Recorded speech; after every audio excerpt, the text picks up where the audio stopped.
माझं नाव व्यंकटेश दिलीप शिंगारे. मी सध्या कोल्हापूर जिल्हा परिषदेमध्ये आरोग्य सेवक या पदावर कार्यरत आहे.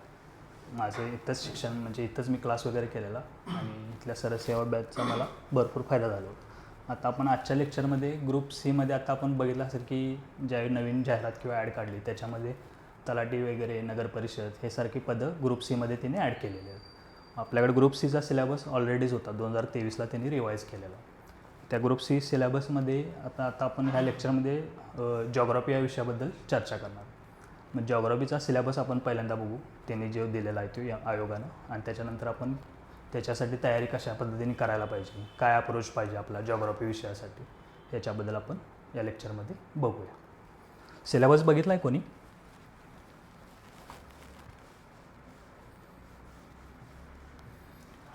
त्याच्या अगोदर मला सांगा, प्री किती मार्कांचे असते? 100. आणि क्वेश्चन किती असतात? 100. आणि वेळ? 1 तास. 1 तासाच्या पिरियडमध्ये आपल्याला 100 क्वेश्चन सोडवायचे. हेच सगळ्यात मोठं चॅलेंज आहे ग्रुप बी आणि ग्रुप सीच्या एक्झामचं. कारण 1 तासामध्ये आपण अभ्यास केलेला आहे तो तिथं आठवून तिथं लगेच आपल्याला ते क्लिक होऊन त्याच्या करेक्ट उत्तरापर्यंत पोचणं हेच सगळ्यात मोठं या एक्झामचं चॅलेंज आहे ग्रुप ए, बी आणि सी. मग याच्यासाठी काय करायला लागणार आहे आपल्याला ते आपण पुढं बघू. म्हणजे कमीत कमी वेळामध्ये जास्तीत जास्त क्वेश्चन कसे आपल्याला सॉल्व करता येतील, त्याच्यासाठी काय लागते, रिव्हिजन केवढ्या पाहिजे, हे सगळं आपण पुढं जसं लेक्चर पुढं जातील तसं आपल्याला समजेल. आता प्रीला 100 क्वेश्चन, 100 मार्क, 1 तासाचा वेळ. त्याच्यामध्ये पण तिने कुठल्या सब्जेक्टला किती क्वेश्चन असतील, किती मार्क असतील हे सुद्धा पहिलाच दिलेलं आहे. मग त्याच्यामध्ये जॉग्राफीसाठी प्रीमध्ये किती क्वेश्चन असतात? 10 क्वेश्चन. 10 question 10 mark. आणि मेन्सला पण 100 क्वेश्चन असतात, पण तिथे एक क्वेश्चन 200 मार्कांसाठी असतो. मेनचा पहिला पेपर लँग्वेजचा असतो आहे, 50 क्वेश्चन मराठी, 50 क्वेश्चन इंग्लिश. ते 100 क्वेश्चन गुणिले 2, 200 मार्कांसाठी पहिला पेपर असतो. तसंच पेपर नंबर 2 त्याच्यामध्ये GS असते, त्याच्यामध्ये जॉग्राफी परत 10 क्वेश्चन असतात, पण तिथं एक क्वेश्चन 2 मार्काला आहे मेन्सला. त्यामुळं 20 मार्कांसाठी जॉग्राफी तिथं मेन्सलासुद्धा विचारलं जातं. मग तसं जर आपण बघायला गेलं तर प्री आणि मेन्स असं काय म्हणतात वेगळं करू शकत नाही आपण, की प्रीसाठी मी जॉग्राफीचा वेगळा अभ्यास करतो, मेन्ससाठी वेगळा अभ्यास करतो. आपण करताना मेनच्याच दृष्टीनं अभ्यास करून जायचं पुढं. त्याचा फायदा आपल्याला प्रीमध्ये होणार आहे. कारण प्रीचा सिलेबस थोडा कमी आहे आणि मेनचा सिलेबस थोडासा जास्त आहे, पण दोन्ही रिलेटेडच आहे, वेगळा असं काही नाही. तर आपण पहिल्यांदा प्रीच्या सिलेबस त्यांनी काय दिले आपण बघूया.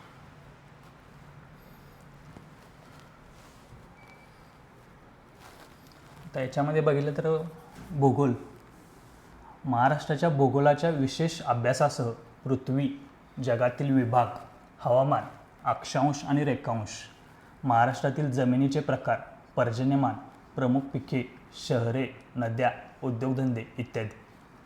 आता हे बघायला गेले तर लयतले 20 शब्द असतील, पण याच्यासाठी अभ्यास आपल्याला भरपूर करावा लागतो. त्यांनी फक्त वरवरचं दिलेलं आहे, पण त्याच्यामध्ये ते थोडं डीप वगैरे घुसतात. तसं बघायला गेलं तर जॉग्राफीचे 10 जे क्वेश्चन असतात ते आपण 10 पैकी 10 आउट ऑफ मार्क घेऊ शकतो. काहीही अवघड नाही. म्हणजे बाकीच्या विषयांच्या बाबतीत असं थोडंसं बोलायला जरा जड जाईल, पण जॉग्राफीचं जर बघितलं तर प्री असू दे, मेन्स असू दे, 10 पैकी 10 किंवा 10 पैकी 8, 10 पैकी 9 हा चांगला स्कोर आहे आणि तो आपण घेऊ शकतो. आणि बाकीच्या विषयांना जेवढा वेळ द्यायला लागणार आहे त्याच्या रिलेटेड म्हणजे त्याच्याशी कंपॅरिझन केलं तर जॉग्राफीसाठी आपल्याला कमी वेळ दिला तरी चांगली तयारी होऊन जाते. फक्त त्यासाठी प्रॉपर गायडन्स म्हणजे काय वाचलं पाहिजे आणि काय नाही वाचलं पाहिजे हे जर तुम्हाला एकदा कळालं तर जॉग्राफीसाठी सगळ्यात कमी वेळ दिला तरी चालतं. मग आता इथं बघितलं तर आपण काय दिलं आहे, महाराष्ट्राच्या भूगोलाच्या विशेष अभ्यासासह. मग आपल्याला आता ही ग्रुप बी आणि ग्रुप सीची जी एक्झाम आहे याच्यामध्ये महाराष्ट्राच्या रिलेटेड 6 ते 7 क्वेश्चन प्रीला असतात आणि भारताच्या रिलेटेड 1 किंवा 2 किंवा 3 क्वेश्चन. आता इथं त्यांनी दिले जगातील विभाग दिलेला, पण जगाचा क्वेश्चन मागच्या 5 वर्षात मला वाटतं एखाद दुसरा आला असेल, म्हणजे जगाशी रिलेटेड भूगोलाचा कोणताही क्वेश्चन असेल तर एखादा वेळेस आला असेल. नाहीतर महाराष्ट्र आणि भारत आपण व्यवस्थित केला भूगोल तर आपण 10 पैकी 10 क्वेश्चन चांगल्या प्रकारे अटेम्प्ट करू शकतो. त्याच्यानंतर आता आपण मेन्सचा सिलेबस थोडा बघूया.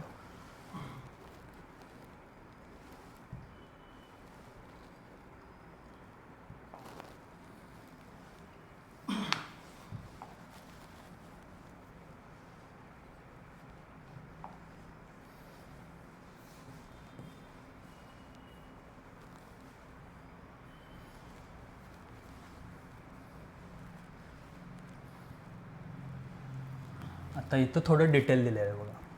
म्हणजे तिथं 2 ओळीमध्ये सिलेबस दिला आहे, इथं जरा 4 ओळीत दिला आहे. मग इथं आपण शक्यतो करून प्रीचा सिलेबस आपण नाही बघितला तरी चालतो, म्हणजे असं माझं एक मत आहे. कारण इथं इन डिटेल दिलेलं आहे. आता इथं बघा, पहिलाच टायटल तिने दिले महाराष्ट्राचा व भारताचा प्राकृतिक भूगोल.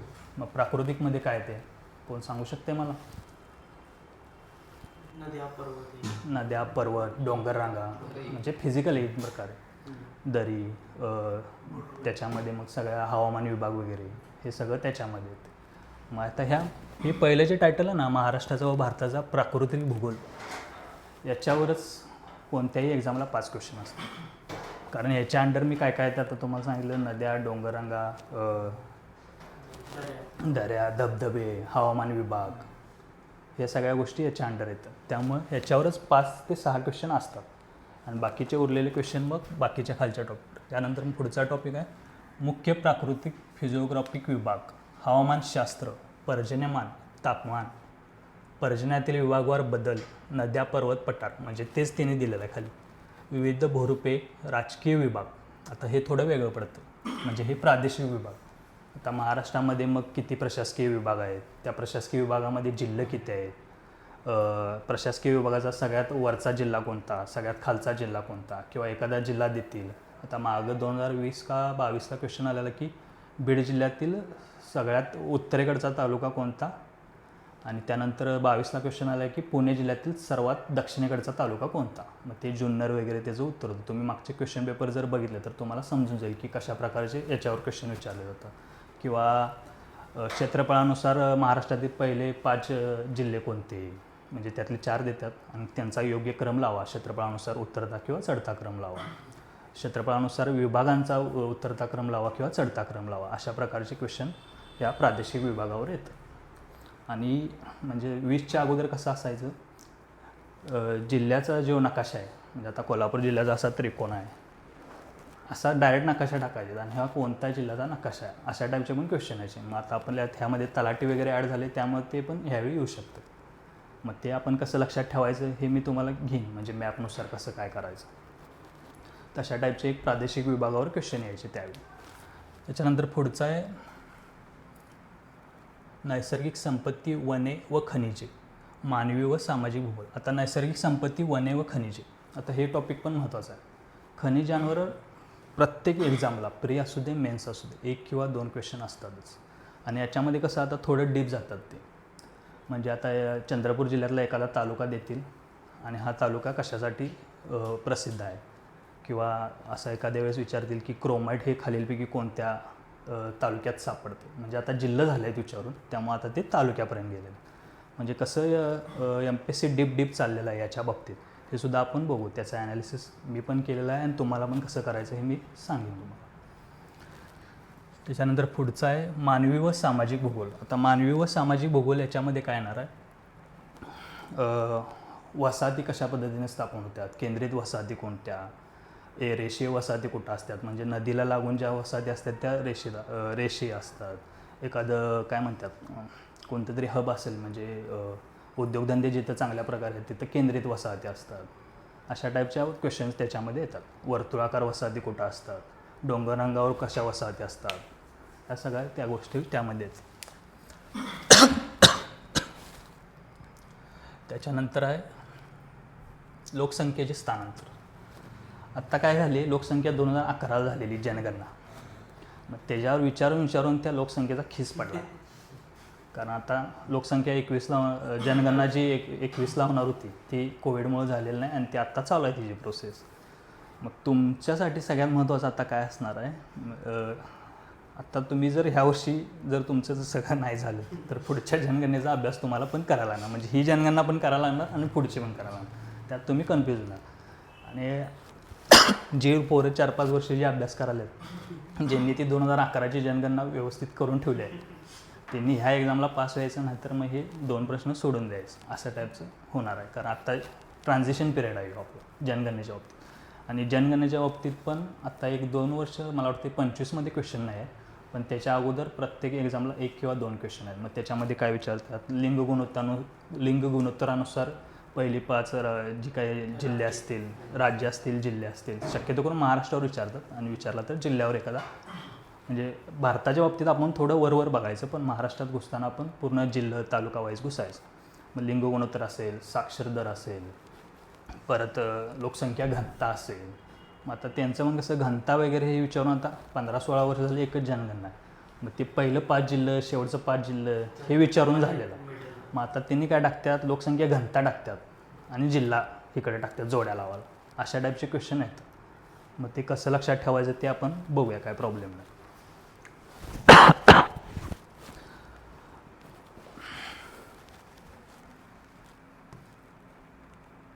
ग्रामीण वस्त्या व तांडे, मी मगाशी म्हटल्याप्रमाणे झोपडपट्ट्या व त्यांचे प्रश्न. आता ग्रामीण वस्त्या, तांडे, झोपडपट्ट्या व त्यांचे प्रश्न हा प्रॉपर मेन्सचा सिलेबस आहे. याच्यासाठी आपण प्रीला काय ह्याच्यात हात घालायचा, हे प्रॉपर मेन्समध्ये म्हणजे झोपडपट्ट्यांच्या बाबतीत जे काही क्वेश्चन असतील ते आले तर तुम्हाला मेन्सलाच येतील. कळालं तुम्हाला सिलेबस केवढा नाही कळणार याच्यावरून.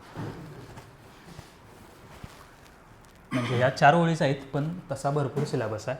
पण प्रॉपर जर आपण म्हणजे काय म्हणतात योग्य डायरेक्शननं जर आपण गेलो आणि आपल्याला काय करायचं आहे आणि काय करायचं नाही. कारण जॉग्राफीची पुस्तकं जर बघायला गेलं तर 400-400 पानाची पुस्तकं आहेत. पण त्याच्यातलं पण काय करायचं आहे आणि काय नाही हे ज्यावेळी तुम्हाला कळेल, म्हणजे पहिलं जे तुमचं रीडिंग असणार आहे ते जनरल होणार, पहिलं 1-2 रीडिंग. त्यानंतर तुम्ही क्वेश्चन पेपर ॲनालिसिस केलं, आम्ही काहीतरी गायडन्स केला, तर याच्यानंतर तुम्हाला त्याच्यातलं काय वाचायचं आणि काय नाही वाचायचं, म्हणजे गोष्टी इलिमिनेट करत तुम्ही जाणार. मग ह्यानं काय होणार आहे, तुमचा अभ्यास कमी होणार आहे, तुमचा ताण कमी होणार आहे. मग हे कळायसाठी पहिला काय करायला लागणार आहे, क्वेश्चन पेपर ॲनालिसिस चांगलं करायला लागणार आहे. मग ते आम्ही पण केलेलं आहे आणि तुम्हाला पण कसं करायचं आम्ही सांगणार. आणि त्याच्यामुळं थोडा अभ्यास कमी झाला की गोष्टी लक्षात ठेवणं पण सोपं होईल. आणि याच्यामध्ये एक म्हणजे या जॉग्राफी विषयाचं काय आहे, फॅक्च्युअल क्वेश्चन लय आहे. म्हणजे जे सेंटेन्स टाईपचे क्वेश्चन आहेत ते पण एखाद्या वेळी फॅक्च्युअल म्हणून येऊ शकतात. म्हणजे अशा टाईपचे क्वेश्चन म्हणजे ज्या गोष्टी पाठ करायला भरपूर लागणार. आता 24ला क्वेश्चन आलेला की हेतवणे हे तलाव खालीलपैकी कोणत्या राज्यात जिल्ह्यात आहे. मग हे काय करणार, तुम्हाला पाठच करायला लागणार. आणि तलाव भरपूर आहेत आणि तलावांवर क्वेश्चन प्रीला 100% असतो आहे. मेन्सला आला तर येतो आहे, नाहीतर प्रीला 100% एखादा क्वेश्चन असतो आहे. हेतवणे तलाव कोणत्या तलावात आहे किंवा वीरबाजी पासलकर तलाव कोणत्या जिल्ह्यात आहे, अशा टाईपचे क्वेश्चन असतात. आणि जी काही सरोवरे वगैरे असतील, म्हणजे खाऱ्या पाण्याची सरोवरे, गोड्या पाण्याची सरोवरे, आता महाराष्ट्रात काय एवढा विषय नाही, पण भारताच्या बाबतीत भरपूर आहेत ते. मग ते सगळं तुम्हाला पाठच करावं लागते. मग ते पाठ करण्याऐवजी आपण स्वतः मॅपिंग कसं करायचं हे मी जसं जसं ते विभाग येतील तसं तुम्हाला सांगू. कारण आता मी ज्यावेळी अभ्यास करत होतो त्यावेळी मी कसं केलेलं की असं एक पान घ्यायचं साधं आणि त्या पानावर स्वतः चालू करायचं. इकडं बाबा कुठला पर्वत आहे, इकडं कुठला पर्वत आहे, म्हणजे पूर्ण भारतच त्याच्यामध्ये काढायचा. मग ती सारखी रोज रोज प्रॅक्टिस केली की तुम्हाला कळून जाते की कुठल्या राज्यापासून कुठं काय सुरुवात होते. म्हणजे काय करायचं, आता समजा दाखवतो.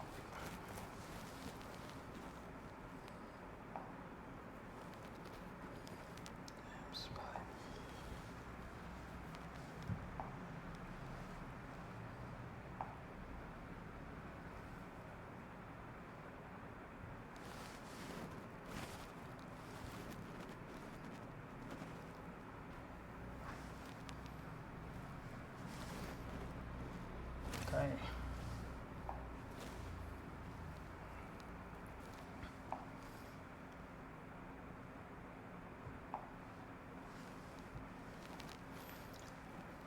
तर समजा आपण महाराष्ट्राच्या बाबतीत बघायला लावले तर पहिल्यांदा महाराष्ट्राच्या वरती कोणते आहे, नर्मदा नदी, त्याच्यानंतर तापी, गोदावरी,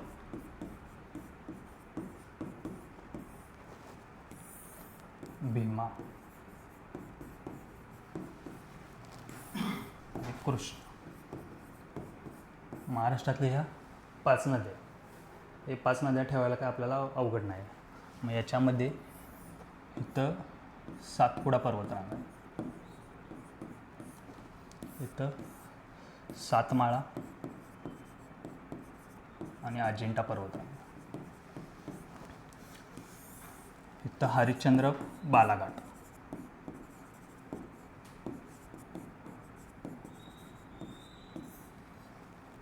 त्याच्यानंतर शंभू महादेव.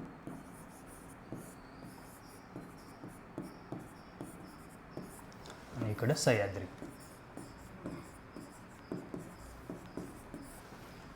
संपलं महाराष्ट्र.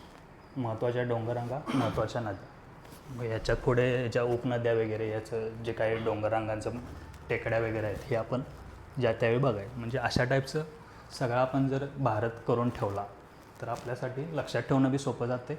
आणि याच्यामध्ये आता याच्यावर कशा टाईपचे असतात की नर्मदा आणि तापी नद्याला खालीलपैकी कोणती पर्वतरांग सेपरेट करते, किंवा तापी व गोदावरीला खालीलपैकी कोणती डोंगररांग सेपरेट करते, किंवा या डोंगररांगांना कोणती नदी सेपरेट करते. अजिंठा व हरिश्चंद्र बालाघाट या डोंगररांगेला खालीलपैकी कोणती नदी सेपरेट करते. अशा टाईपचे क्वेश्चन त्याच्यामध्ये विचारले जातात. आणि हे सेंटेन्समध्ये पण टाकतात, 4 सेंटेन्समध्ये टाकतात. त्यावेळी कुठलं करेक्ट आहे कुठलं करेक्ट नाही हे आपण काढले की आपण त्या करेक्ट उत्तरापर्यंत पोहोचू शकतो.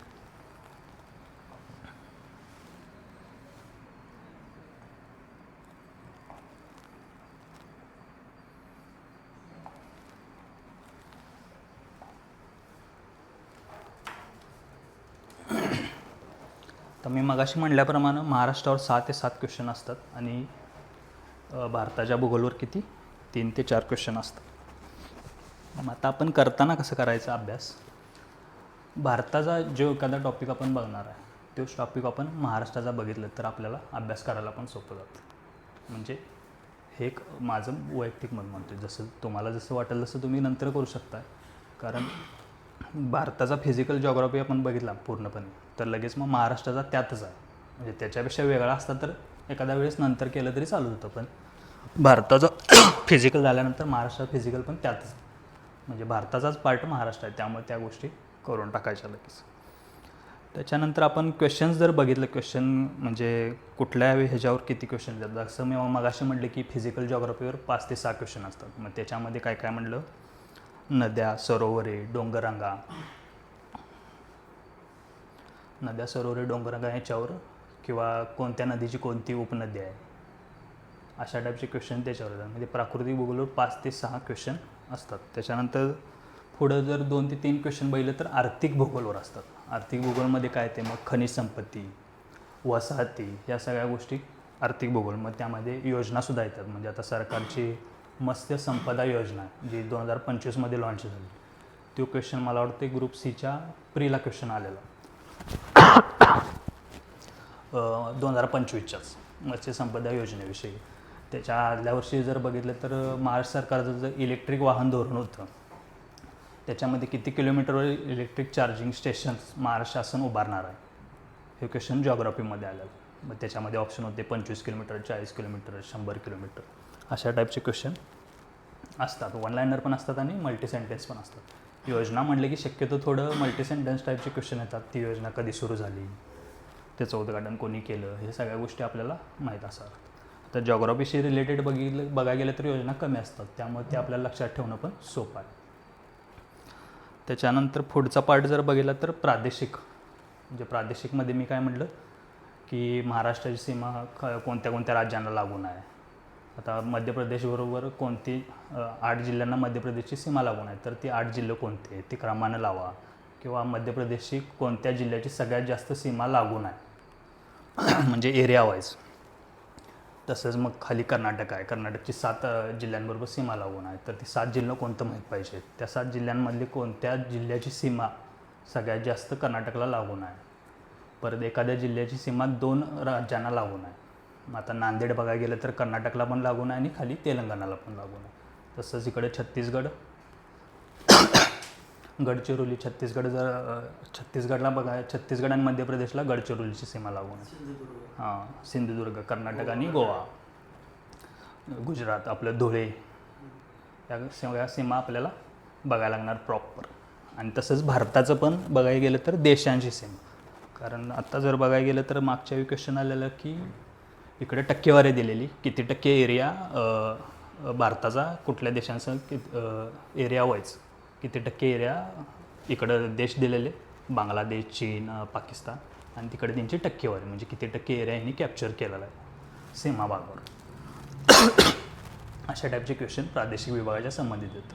आणि मगाशी म्हटल्याप्रमाणे प्रशासकीय विभाग. प्रशासकीय विभागात आता आपण कोणत्या प्रशासकीय विभागात आहे? पुणे.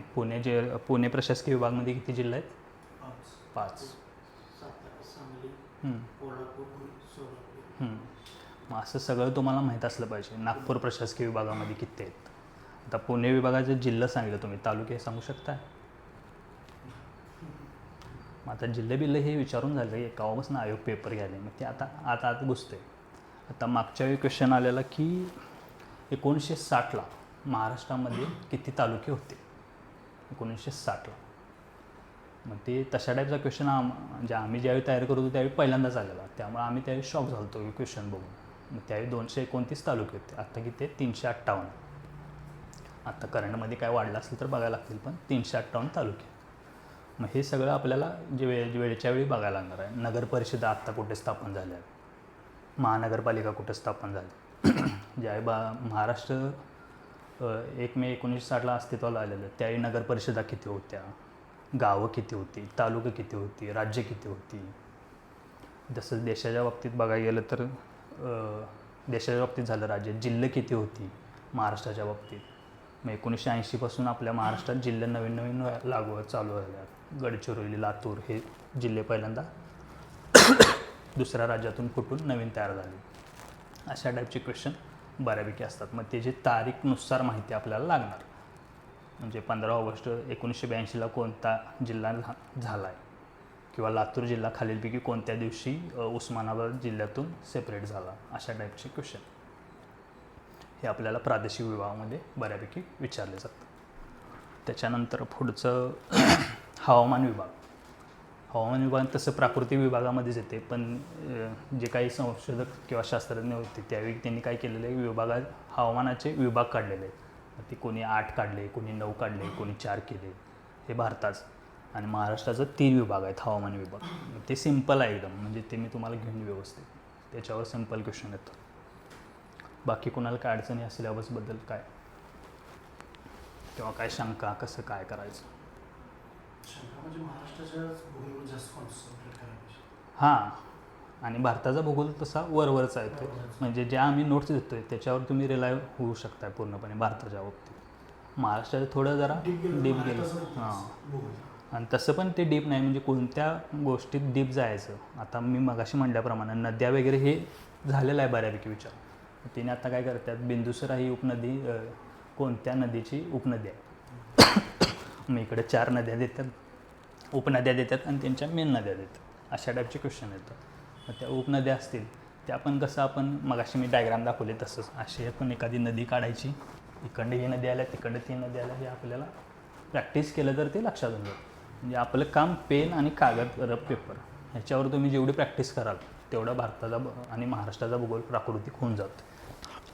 खनिजाचं पण आपण मॅपनुसारच बघायचं, पण एखाद्या वेळेस तालुका वगैरे आपण पूर्ण दाखवू शकत नाही, त्यामुळे ते तेवढं आपल्याला पाठ करावं लागतं. परत डोंगरांग एखाद्या वेळेस विचारतात की चिप्पागड ही डोंगरांग खालीलपैकी कोणत्या जिल्ह्यात आहे, आंबागड ही डोंगरांग खालीलपैकी कोणत्या जिल्ह्यात आहे. म्हणजे गड बऱ्यापैकी आहेत तिकडं ह्याच्यात विदर्भामध्ये, त्यामुळे ते कन्फ्यूज होते. मग त्याला कसं सारखं वाचन करावं लागतं. मग ते पण कसं लक्षात ठेवायचं मी सांगेन, कारण मी जसं लक्षात ठेवले, मी जे शिकलो आहे किंवा मी जे आत्मसात केले ते सगळं मी तुम्हाला सांगेन, काय त्याच्यात काय विषय नाही. आणि ह्याला कसं आहे, गोष्टी लक्षात जास्त ठेवायला लागतात, त्यामुळे काय ना काहीतरी टेक्निक असणं महत्त्वाचं आहे गोष्टी लक्षात ठेवायसाठी. त्यामुळे ते मी घेईन बऱ्यापैकी. आणि घाटांच्या बाबतीत पण क्वेश्चन येऊन गेलेले आहेत. म्हणजे घाटांचा उत्तरेकडून दक्षिणेकडे क्रम लावा. आता आंबोली वगैरे हे दक्षिणेकडे आहेत. ह्या सगळ्या गोष्टी आपण प्रॉपर बघू. म्हणजे क्वेश्चन जर बघितला ना तुम्ही, हे आता आपण जे डिस्कस केले याच्यावरच क्वेश्चन आहेत. तसं पुस्तकामध्ये भरपूर गोष्टी आहेत. आणि एक सांगायचं राहिलं की आता भारत उत्तर गोलार्धामध्ये, महाराष्ट्र पण उत्तर गोलार्धामध्ये असणार. ते अक्षांश आणि रेखांश किती आहेत त्याच्यावर पण क्वेश्चन्स भरपूर वेळा येऊन गेलेला आहे. भारताचा पूर्व पश्चिम विस्तार हा उत्तर दक्षिण विस्तारापेक्षा कमी आहे का जास्त आहे, ह्या गोष्टी तुम्हाला माहीत पाहिजे. म्हणजे एरिया वाईज किलोमीटर काढायला गेलं तर. तसंच महाराष्ट्राचा पूर्व पश्चिम विस्तार हा उत्तर दक्षिण विस्तारापेक्षा कमी आहे का जास्त आहे, किंवा ते अक्षांश आणि रेखांशानुसार किती आहे ते नेमकं स्थान, ह्या सगळ्या गोष्टी आपल्याला प्रॉपर बघायला लागतात. त्या गोष्टी लक्षात ठेवला तर त्याच्यावरचे पण क्वेश्चन सॉल्व्ह होतात. म्हणजे त्याची सुरुवातच भूगोलाची आपली तिथनं होणार आहे. आपलं जे पहिलं लेक्चर असणार आहे ते अक्षांश रेखांशपासूनच असणार. त्यामुळे त्याच्यावर पण क्वेश्चन्स भरपूर येऊन गेलेले. बाकी काय शंका? जनगणना जनगणना म्हणजे लोकसंख्या. जनगणनेवर क्वेश्चन नाही. जनगणनेमध्ये आपण काय बघणार? लोकसंख्या. मग लोकसंख्येवर मी मगाशी म्हटलं तसं लिंग गुणोत्तर विचारणार. एखादा आता पहिले 3 जिल्हे लोकसंख्येनुसार कोणते आहेत सांगा, अशा टाईपचे क्वेश्चन येणार. किंवा साक्षरता दर येणार. साक्षरता दर इकडे टाकतात, इकडच्या कॉलममध्ये जोड्या लावायला जिल्हे टाकतात. अशा टाईपचे क्वेश्चन असतात. किंवा ग्रामीण आणि शहरी प्रमाण असेल, म्हणजे कोणत्या जिल्ह्यामध्ये ग्रामीण प्रमाण जास्त आहे, कोणत्या जिल्ह्यामध्ये शहरी लोकसंख्येचं प्रमाण जास्त आहे. किंवा तसंच राज्यांच्या बाबतीत पण क्वेश्चन होते. खालीलपैकी कोणत्या राज्यामध्ये शहरी प्रमाण सगळ्यात जास्त आहे, ग्रामीण प्रमाण सगळ्यात जास्त आहे. आता ग्रामीण भागात राहणारी लोकसंख्या सगळ्यात जास्त हरियाणामध्ये आहे. अशा टाईपचे क्वेश्चन बऱ्यापैकी येऊन जातात. मग ते पण आता क्रमानुसार पहिले 3 तरी तुम्हाला लक्षात ठेवायला लागतं. आता काय झाले, पहिला विचारून झाले. हरियाणा तुम्हाला आता सगळ्यांनी पाठ करून ठेवली, पण तिने काय विचारणार, त्याच्या खालचे 2-3 जिल्हे विचारणार. म्हणजे क्रमानुसार हरियाणानंतर दुसरा नंबर कोणाचा आहे, अशा टाईपचे क्वेश्चन असतात. बाकी काय शंका सिलेबसबद्दल?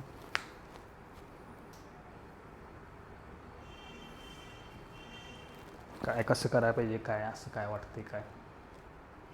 तसं काय महाराष्ट्राचा भूगोल करतच थोडा बहुत भारताचा त्याच्याशी रिलेटेड. नाही, पहिला आपण करताना जे काय गोष्टी असतील त्यातल्या भारताच्या पहिल्या जास्त फोकस करून बघायचं. आता भारताचं काय बघायला लागणार आहे? फिजिकल जिओग्राफी जास्त बघायला लागणार.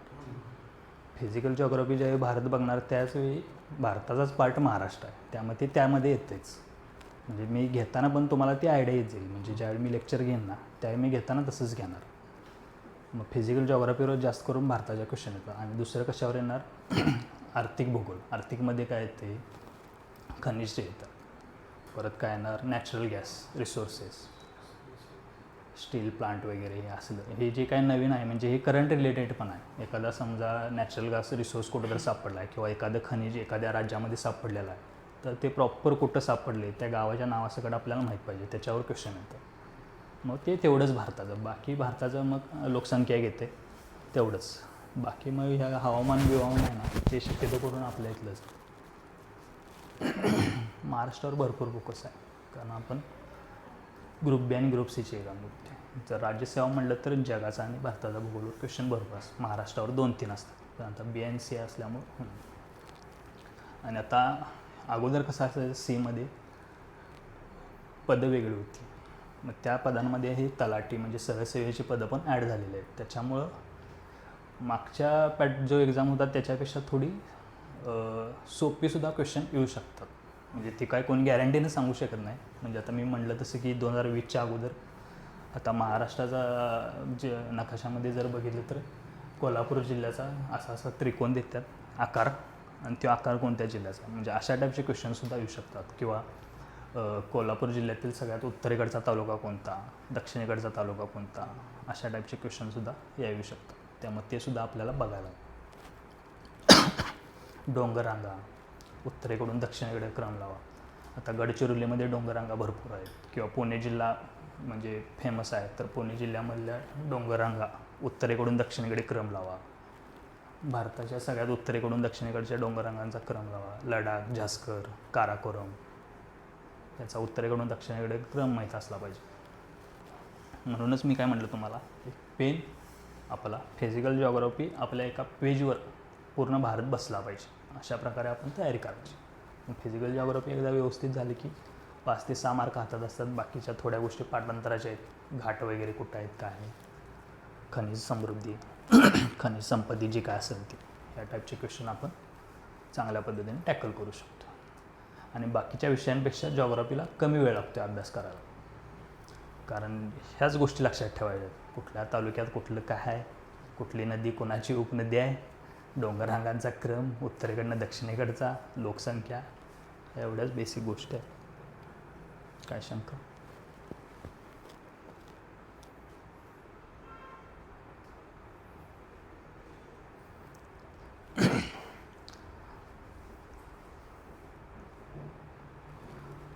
स्टेट बोर्ड कोणच वाचलं नाही.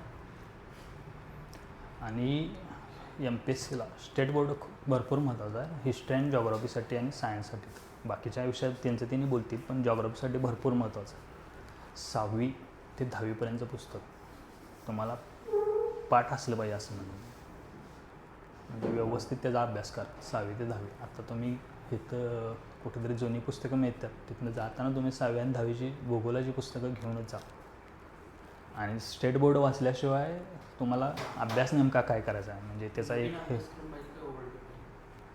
नाही. आत्ताची जी आहेत ना रिसेंटची 1-4-5 वर्षातली ती घेतली चालतात. ती ओल्ड आहेत ती पण एकदम भारी आहेत, पण ती काय गरज नाही आत्ता. म्हणजे जे आहेत आत्ताची रिसेंटची त्याच्यावर चालतं. कारण मी म्हटल्याप्रमाणे कुठलं तर आता ते हेतवणे आम्ही ज्यावेळी अभ्यास करत होतो ते कुठल्याच ह्या रेफरन्स बुकमध्ये नव्हतं. हेतवणे तलाव कोणत्या जिल्ह्यातला आहे, पण ते स्टेट बोर्डमध्ये कुठल्या तरी होतं 8वीच्या का 9वीच्या. म्हणजे अशा ज्या फॅक्च्युअल गोष्टी आहेत ना त्या शक्यतो करून त्यांनी स्टेट बोर्डमधून उचलतात. आणि ही जी रेफरन्स बुक वगैरे आहेत तिने पण स्टेट बोर्डचाच अभ्यास केलेला असतो. त्यामुळे पहिला स्टेट बोर्ड परफेक्ट करायचं आणि मग एखादं रेफरन्स बुक ते सांगेन मी तुम्हाला नंतर कोणतं बुक. तुम्ही जर आत्तापर्यंत ज्या ग्रॅज्युएशन करताना जर ठरवलं होतं ना तर तुम्ही स्टेट बोर्ड वगैरे तुमचं जर व्यवस्थित झालं असतं तर तुम्ही बाकीच्यांपेक्षा लय पुढे गेला असता. आपल्याला नुसतं ह्याच्या पुढं त्याच्या पुढं जायचं आहे, कारण अभ्यास सगळीच करायला. कारण स्पर्धा लय डेंजर आहे. 25मध्ये जाणारी लोक आहेत, त्याच मार्कावर एज क्वालिफिकेशननुसार पुढे जाणारे लोक आहेत. म्हणजे सेम मार्क पडलं तर क्रायटेरिया असतो माहिती आहे ना तुम्हाला, एजचा क्वालिफिकेशनचा, असे पण आहेत. त्यामुळं जेवढे दुसऱ्याच्या पुढे जाता येईल किंवा जेवढा टाईमपास कमी करता येईल हे करून तुम्ही ज्यावेळी अभ्यास कराल त्यावेळी काय अवघड नाही. काय शिक्का. आता आपण 1-2 वर्षाचे क्वेश्चन पेपर बघूया सीचे 24 आणि 25. तुम्ही प्रॉपर सीची तयारी करणार आहे का बीची पण तयारी करताय का राज्यसेवेची पण तयारी करताय? सी आणि बी आणि सी.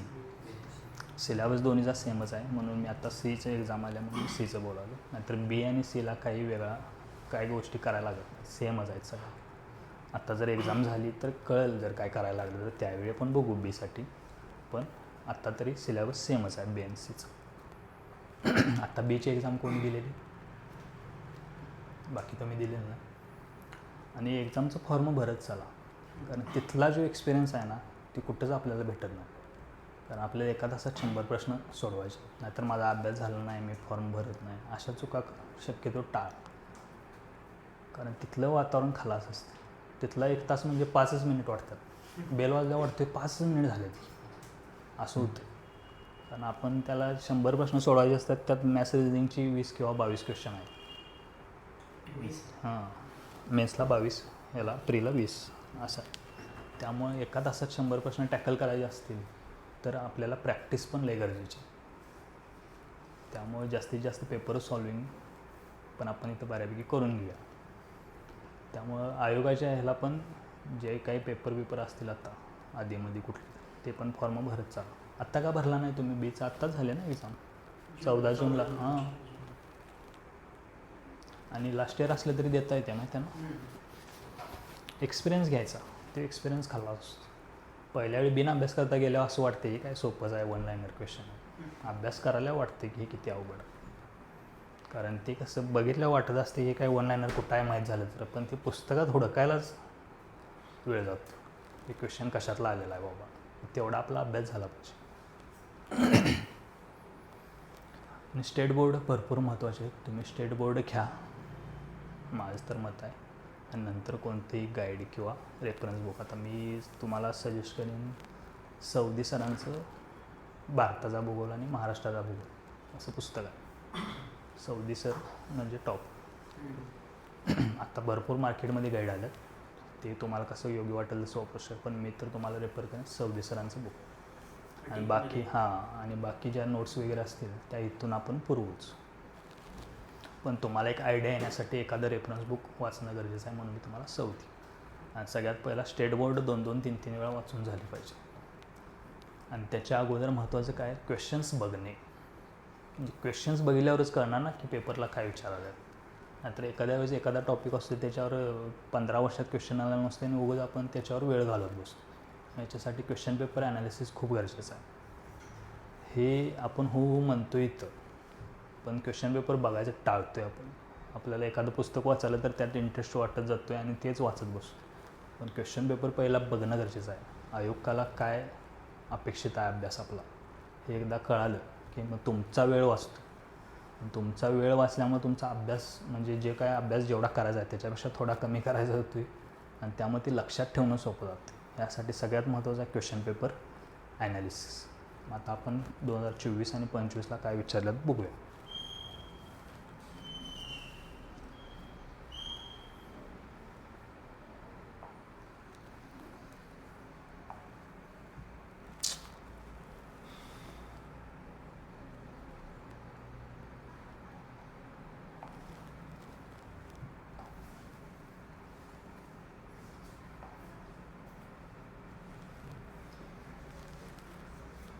हे 2024चा पेपर आहे ग्रुप सीचा.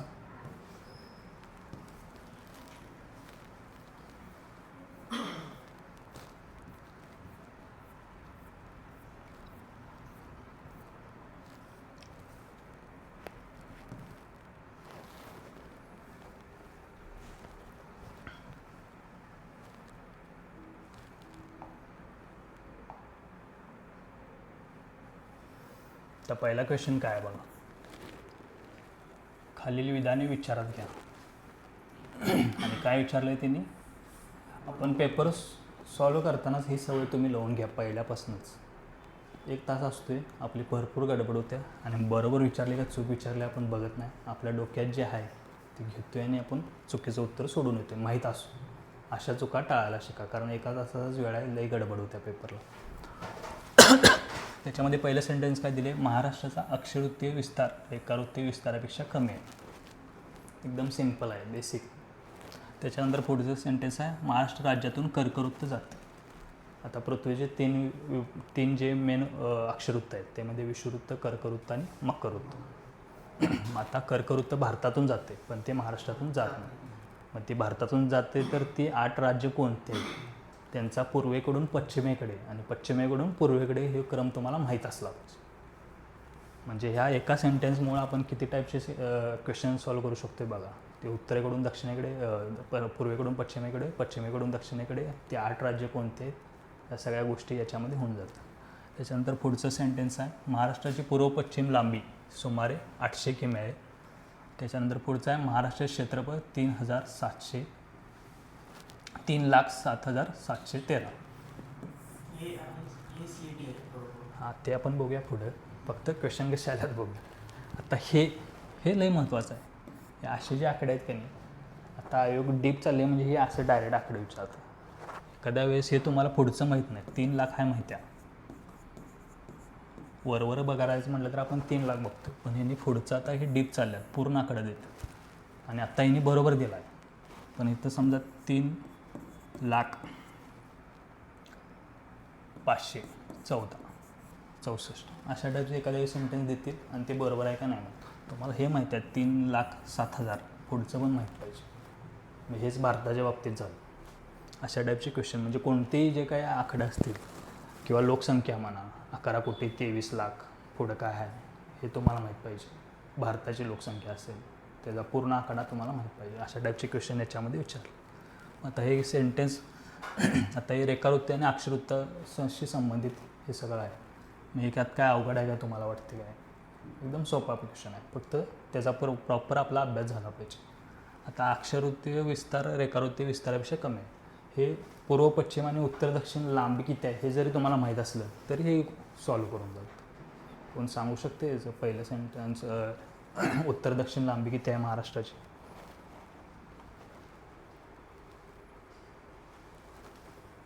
आणि पूर्व पश्चिम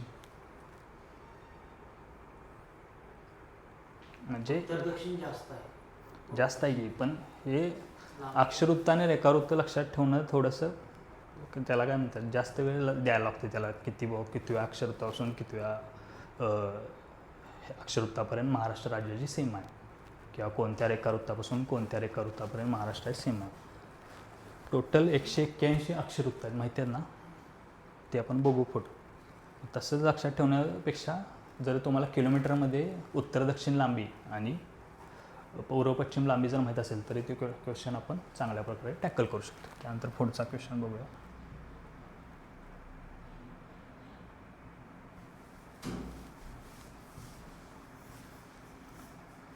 पुढील पर्वत शिखरांचा उंचीनुसार उतरता क्रम लावा. आता हे आपण मगाशी डिस्कस करताना बघितलं नव्हतं की उंची कोणत्या पर्वतांगांची किती आहे काय आहे. अशा टाईपचे क्वेश्चनसुद्धा असतं. मग आता हे भारताशी संबंधित. त्याच्यानंतरचा पुढचा क्वेश्चन आहे भारताची खालीलपैकी कोणत्या एका देशाशी सर्वात जास्त लांब सीमा आहे. काय उत्तर माहिती आहे घ्यायचं कोणाला? पाकिस्तान.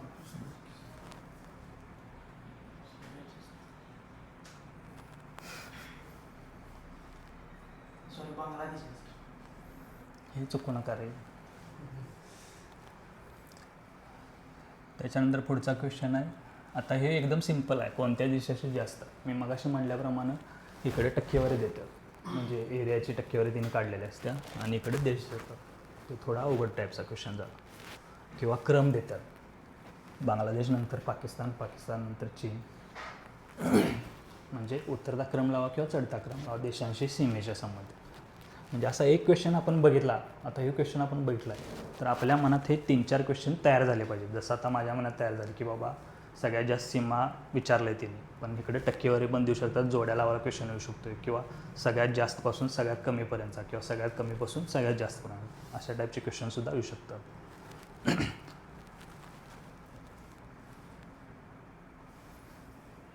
आता हे जोड्या लावायचा प्रश्न आहे. जनगणनेनुसार मगाशी तुम्ही म्हणला तसं शहरी लोकसंख्येचं प्रमाण मी मगाशी म्हटल्याप्रमाणे मगाशी आपण ग्रामीण बाबतीत डिस्कस केलं. आता हे कशामध्ये दिलेलं आहे?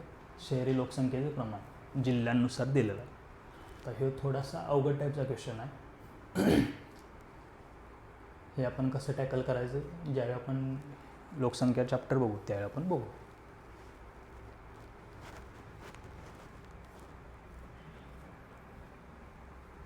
खालीलपैकी कोणती लिपी संथाली भाषेमध्ये वापरली जाते? हे थोडा हिस्ट्री आणि जॉग्राफी टाईपचा क्वेश्चन. असं हे होते. आता हे बघा, तर इकडे तलाव किंवा तलावांचा जिल्हा वगैरे कोणत्या ह्याला म्हटलेलं आहे अशा टाईपचा क्वेश्चन आहे. एकदम सिम्पल टाईपचा क्वेश्चन. हे तुम्हाला देईन मी, म्हणजे कशाला काय म्हणायचं, तलावांचा जिल्हा कशाला म्हणायचं, सिटी ऑफ गेट्स कशाला म्हणायचं हे आहे आपल्याला. किंवा जनरल नॉलेज तुम्ही अभ्यास केले, कधी वाचले काही? जी के केले ना? कशातलं केले जी के?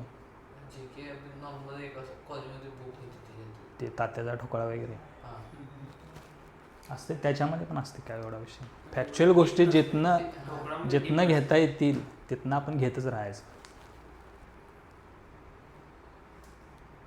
हे म्हणल्याप्रमाणे एक तलाव नुसता दिलेला आहे. ते तलाव कोणत्या जिल्ह्यातला माहीत झालं तर जोड्याला वाला एक जरी माहीत असलं तरी आपण चांगल्या प्रकारे टाकू.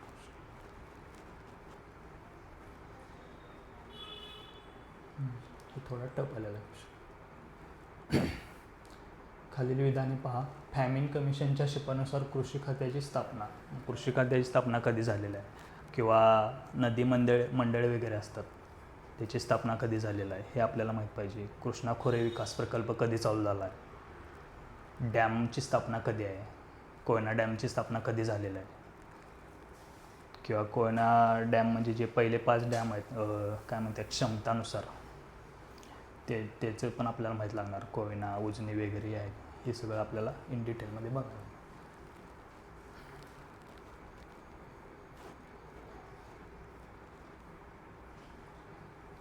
परत आला आहे बघा लोकसंख्या. हे 2024चा पेपर आहे. 2011ला जनगणना झाली. लिंग गुणोत्तरानुसार प्रमाण इकडे जिल्हे दिलेले आहेत आणि इकडे तुम्हाला त्यांचं लिंग गुणोत्तर माहीत असलं पाहिजे.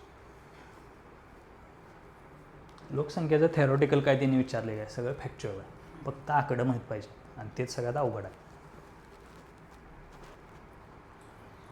आता हे पुढचं जलविद्युत प्रकल्प डॅम वगैरे असतील. आता अशाच टाईपचा क्वेश्चन तेल शुद्धीकरण प्रकल्पावर येऊ शकतोय. किंवा कोळसा खाणी कुठं आहेत, मग इकडे जिल्हा किंवा राज्य देतात आणि इकडं त्याचं कुठल्या भागात काय आहे. सांगलीत काय आहे माहिती आहे का? सांगलीत वारणा आहे. हम्म. सोलापूर. सोलापूर. हम्म. रायगड. त्यावरून समजू शकते. रायगड.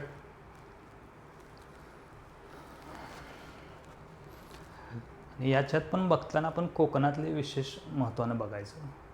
नद्या असतील, धरणे वगैरे असतील, कोकणातले आपल्याला माहीत असलं पाहिजे. 4 उत्तर आहेत. ते 3 ऑप्शनवरून काढला ना. रायगडमध्ये बेरा, सातारामध्ये कन्नड. आणि इथं आता तुम्हाला 4 आहे तर मग 4 बघत बसायचं नाही. अशा वेळी काय करायचं, सोलापूर, उजनी आहे बघितलं ते ऑप्शन तर आता इथं 4 सगळ्याला जायचं. मग त्याच्या खालचं यायचं सातारा, कन्नेर माहीत असलं तर इथं दोन्हीलाच आहे. म्हणजे एखाद्या ऑप्शनवरनं जर उत्तर निघत असेल तर डायरेक्ट आपण खाली यायचं. व आता एलिमिनेशन टेक्निक ज्यावेळी आपण वापरणार आहे ते ज्या त्यावेळी मी तुम्हाला सांगेन, एलिमिनेशन टेक्निक वरनं खाली जायचं असते, खालनं वर यायचं नसतं कधी. कारण त्यांना माहीत असते तुमचा वेळ कुठं जाणार आहे. वरनं खाली यायला आला तर तुमची उत्तरं त्यांनी दिलेली असतात, पण खालनं वर गेला तर तुम्ही लगेच पोचू शकता उत्तर.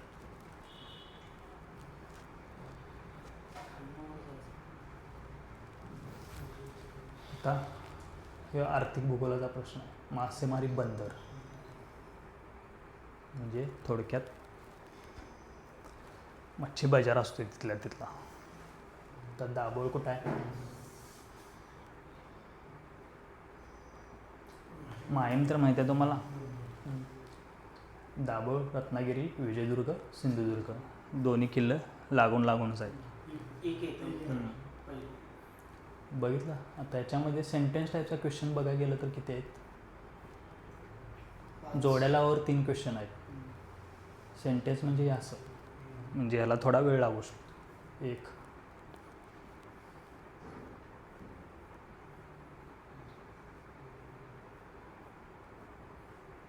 2. जास्त जोडायला जोड्यालावर 3 क्वेश्चन आहेत. सेंटेन्स टाईपचे क्वेश्चन 2 आहेत. याच्यामध्ये पण एलिमिनेशन टेक्निक आपण वापरू शकतो. एखादं सेंटेन्स माहीत नसलं पण 1-2 सेंटेन्स माहीत असलं तर खाली ऑप्शन आपण बघायचं, त्याच्यावरनं उत्तरापर्यंत आपल्याला जाता येते. ते सगळं आपण इन डिटेलमध्ये बघू. मग आता हे जर आपण क्वेश्चन्स बघितलं तर तुम्हाला किती वेळ ह्याला वाटतो की बाबा 10 क्वेश्चन मी सॉल्व करू शकेन. म्हणजे बाकीच्या विषयाशी कंपॅरिझन केलं तर सगळ्यात कमी वेळ अभ्यासाला पण आणि पेपर सॉल्विंगला पण जॉग्राफीला लावतो. कारण जोड्या लावामध्ये 1-2 जरी तुम्हाला माहीत असलं तर तुम्ही करेक्ट उत्तरापर्यंत जाऊ शकता. त्यामुळं जॉग्राफीवर प्रॉपर आपण अभ्यास करायचा. म्हणजे कमी वेळ लागतो म्हणून पूर्ण दुर्लक्ष करायचं नाही. प्रॉपर अभ्यास केला तर कमी वेळात आपल्याला जास्त मार्क देणारा हा विषय आहे. तर आपण 25चा एक पेपर बघू.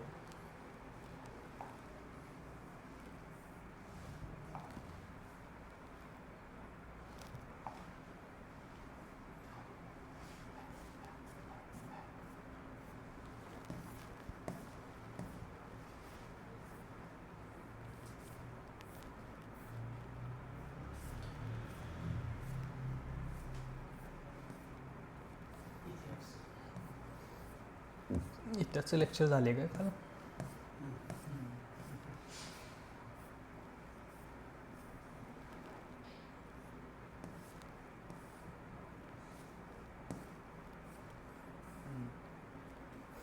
मगाशी मी म्हटल्याप्रमाणे खनिजाच्या संबंधित हा क्वेश्चन येऊन गेलेला आहे. इकडे खनिजे दिलेलं आहेत आणि त्याचे उत्खनन क्षेत्र दिलेलं आहे. आता ह्या थोडा डीप गेलेला क्वेश्चन आहे. आता बॉक्साईट वगैरे हे महाराष्ट्राच्या कोणत्या भागात येतं आहे, म्हणजे पूर्व भाग, पश्चिम भाग ह्याचे जर तुम्हाला थोडीशी आयडिया असेल खनिजाच्या संबंधित तरी आपण क्वेश्चन परीक्षा उत्तरापर्यंत आपण जाऊ शकतो. काय प्रॉब्लेम नाही.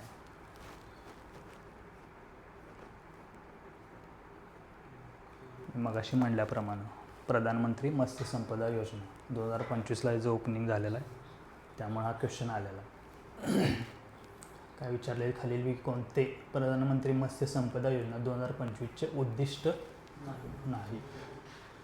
हे आपण नाही वाचायचं विसरतोय गडबडीत. म्हणजे माझं सुद्धा असं भरपूर वेळा झालेला आहे. मग आपण पेनच हातात घ्यायचा, तो गोल करायचं, काय म्हणत नाही तिथं पेपरवर काय लिहिलं म्हणून काय होईल नाही. एकदा कळाले की मग आपल्याला करेक्ट उत्तरापर्यंत याच्यामध्ये जाता येतं. याचं पूर्ण व्यवस्थित ॲनालिसिस मागच्या 5 वर्षाचं जो तो टॉपिक घेतल्यानंतर आपण बघणार आहे. म्हणजे जर उत्तरापर्यंत कसं जायचं, एलिमिनेशन टेक्निक कसं वापरायचं, आपला भर आयोगाच्या पेपरवर भरपूर असणार आहे. म्हणजे एखादा टॉपिक बघितला तर आपण मागच्या 5 वर्षाचं त्या टॉपिकवर आलेले क्वेश्चन्स हे इथं बघूनच मगच घरला जायचं आहे. त्यामुळे मी हे ज्या त्यावेळी तुम्हाला सांगू. फक्त आत्ता एक तुम्हाला आयडिया येण्यासाठी की क्वेश्चन कशा पद्धतीचे असतात, कशावर भर दिला पाहिजे यासाठी आपण क्वेश्चन बघू. तर यमुना नदीच्या उपनद्यांना पूर्व ते पश्चिम अशा क्रमात मांडा. म्हणजे आता यमुना नदी अशी आडवी गेलेली आहे, अशा नद्या त्याला येऊन मिळालेल्या आहेत. त्याचा पूर्व ते पश्चिम क्रम त्यांनी विचारलेला आहे. आता हे भारताशी रिलेटेड क्वेश्चन. म्हणजे मी मगाशी म्हटल्याप्रमाणे नद्या आणि त्याच्या उपनद्या तुम्हाला माहीत असल्या पाहिजे. आता महत्त्वाच्या नद्यांच्या बाबतीतच पूर्व पश्चिम क्रम त्यांनी विचारतात, ज्या काय भारतातल्या महत्त्वाच्या नद्या आहेत. बाकीच्या ज्या नद्या आहेत त्याच्या फक्त उपनद्यांची नावं तुम्हाला माहीत असली तरी चालतं. मग ते कोणत्या महत्त्वाच्या नद्या आहेत ते आपण जेवतो टॉपिक कवर करताना आपण बघूया. परत करंट रिलेटेड महाराष्ट्र इलेक्ट्रिक वाहन धोरण 2025 नुसार महाराष्ट्रातील महामार्गावर किती अंतरावर इलेक्ट्रिक वाहनांसाठी चार्जिंग स्टेशन्स बसवले आहेत. आता तुम्हाला माहीतच नाही याचं उत्तर. किती वाटते तुम्हाला? 50 किलोमीटर. 25.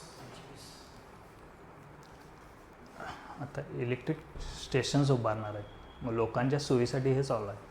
ते थोडं कमी किलोमीटरवरच असणार. असा एक म्हणजे जसा जसा तुम्ही अभ्यास कराल तसा तसा तुमचा तो गेस तयार होत जातो. तर हे खरं म्हणजे करंटमध्ये वाचलं पाहिजे, पण जर तुम्हाला माहीत नसेलच तर एक गेस मारू शकता तुम्ही. जर तुमचा अभ्यास जसा जसा पुढे जाईल ना तर तुम्ही याला म्हणजे जो अभ्यास करतो तो 25ला टिक करून येणार, विचारच करणार नाही. मग तो गेस पण डेव्हलप होणं गरजेचं आहे.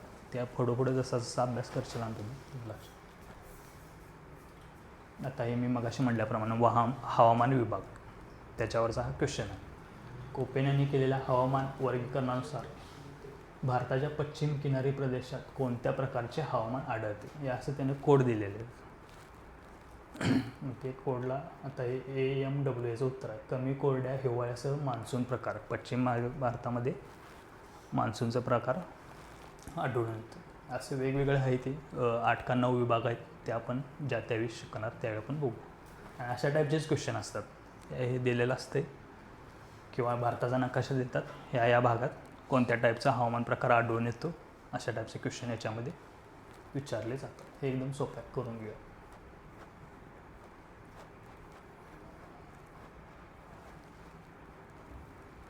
आता परत प्रादेशिक. खालील विधानांपैकी चुकीचे विधाने कोणते आहेत ते ओळखा. उत्तराखंड, उत्तर प्रदेश, बिहार, पश्चिम बंगाल, मणिपूर ही भारतातील राज्ये नेपाळी सीमेला लागून आहेत. म्हणजे नेपाळच्या सीमेला कोणती राज्ये लागून आहेत हे सुद्धा तुम्हाला माहीत असलं पाहिजे. तसेच नेपाळ हा एक बहुपरिवेष्टित देश आहे जो चीन आणि भारत या 2 महाकाय देशांमध्ये वसलेला आहे. भूतान हा देश नेपाळ या देशाचा शेजारी आहे का? म्हणजे जर तुम्ही मॅप बघायला लागला तर ह्या सगळ्या गोष्टी तुम्हाला कळून जातील. आता भूतान नेपाळचा शेजारी देश वाटतोय, पण तो आहे काय? नाही. म्हणजे या सिक्कीम. अशा गोष्टी ज्या आहेत का नाही वाचताना पहिला बघितल्या वाटते की बाबा हे बरोबर आहे, पण ते प्रॉपर तुम्हाला माहीत असणं गरजेचं आहे. हे मॅपशी रिलेटेड आहे, हे आपण व्यवस्थित करू. थंड हवेचे ठिकाण व जिल्हा. ही थंड हवेचे ठिकाणं एकदम कमी आहेत, त्यामुळे लक्षात ठेवणं सोपं आहे. हे आपण व्यवस्थित घेऊ. त्याच्यानंतर पुढचं आहे खालील विधानांमधून चुकीचे विधान ओळखा. आता ह्या पेपरमध्ये सगळं चुकीचं विचारलं आहे. मग असं आपण क्वेश्चन चुकीचा होता, त्यामुळे हे पहिला गोल करायची सवय लावून ठेवा. किती जरी कोण जरी सांगितलं तरी आपल्याला वाटते हे कोण सांगायला आहे आम्हाला, पण ते तिथं पेपरला गेल्यावर गडबडीत आपण चुका करून येतो. आता वर्धा व वैनगंगा या नद्यांचा संगम चंद्रपूरच्या नैऋत्येस आहे. कान्हा, पेंच, बाघ या वैनगंगा नदीच्या उपनद्या आहेत. मी मगाशी म्हटल्याप्रमाणे नद्या व त्यांच्या उपनद्या माहीत असल्या पाहिजे. वैनगंगा नदीच्या डाव्या तीरावर पूस, अर्णा, वाघाडी आणि खोळी या उपनद्या येऊन मिळतात. तावरजा, तोरणा, मन्याड, गिरणा इत्यादी मांजरा नदीच्या उपनद्या गोदावरीस येऊन मिळतात. आता जे आपण ज्यावेळी नदी प्रणाली शिकणार आहे त्यावेळी हे आपल्याला व्यवस्थित कळेल. पण एखाद्या वेळेस आता एवढे सेंटेन्स आहेत, एखादं सेंटेन्स बाबा आपल्याला पूर्णच कळत नसेल, 1-2, तर त्याला उत्तरापर्यंत कसं जायचं हे आपण ज्यावेळी टॉपिक झाल्यानंतर क्वेश्चन बघणार आहे त्यावेळी आपण कसं बाबा इलिमिनेशन टेक्निक वापरायचं आणि काय त्याला करायचं हे आपण सांगूया. तर हे 25चा पेपर झाला. याच्यामध्ये पण बघितलं तर तुम्ही बऱ्यापैकी फॅक्च्युअल गोष्टीच विचारलेल्या आहेत. कोणत्या जिल्ह्यात काय आहे, कोणत्या राज्यात क्रम वगैरे आहे, उत्तरेकडून दक्षिणेकडे, पूर्वेकडून पश्चिमेकडे, अशा टाईपचे क्वेश्चन भरपूर विचारलेले आहे. काल क्वेश्चन्स कशा टाईपचे आहेत, अभ्यास कसा असला पाहिजे, याच्यावरून एक थोडीशी आयडिया येते. तुम्ही पण एक 5 वर्षाचे क्वेश्चन पेपर कोणतेही बुक घेण्यापेक्षा सॉल्व केलेलं क्वेश्चन्स पेपर अशा टाईपचे घ्या, तुम्हाला आन्सर की पण त्याची भेटून जाते. पहिल्यांदा उत्तर शोधण्याचा प्रयत्न न करण्याऐवजी क्वेश्चन कशा टाईपचे विचारलेत, अभ्यास कशा टाईपचा असला पाहिजे याचं ॲनालिसिस करा. जर तुम्ही पहिला क्वेश्चन पेपर घेतला आणि सॉल्व करायला गेला असा, जसं तिने मग अशी उत्तर सांगितली, आत्ता आपण उत्तराकडे जायचंच नाही. आत्ता फक्त परीक्षेत अपेक्षित काय आहे, परीक्षेला अभ्यास कशा टाईपचा हे आपल्याला एकदा कळालं की मग आपला प्रॉपर अभ्यास होऊन जातो. अशा प्रकारे आपण भूगोलाचा माहिती घेतली आहे. बाकी कोणाला काय शंका?